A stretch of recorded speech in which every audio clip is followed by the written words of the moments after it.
Donnie Pangilinan as pala desisyong boyfriend kay Belle. Ilang beses na nga talagang napatunayan ng maraming netizens at ng mga bula na itong si Donnie ay minsan nga raw boyfriend, madalas spokesperson ni Belle. Lalong-lalo na nga sa mga interview kung saan ay alam na alam ni Donnie Pangilinan ang isasagot at inuunahan nga palagi si Belle. Narito na nga ang ating latest update tungkol mismo kay Donnie Pangilinan at Belle Mariano.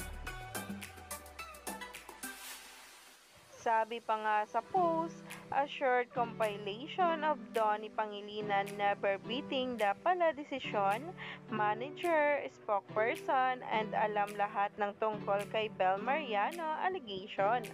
So kailan nga kasi ang kasal Don Belle?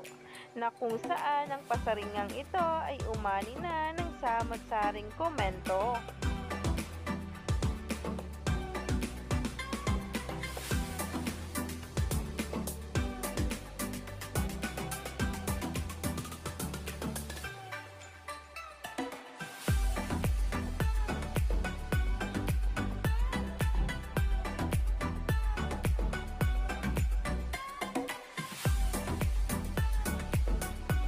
Kinakikiligan na nga ngayon ang bawat post patungkol sa dalawa dahil kahit hindi man daw nila aminin ay talagang magjowa na nga raw ang datingan at talagang minsan nga raw ay asawa na.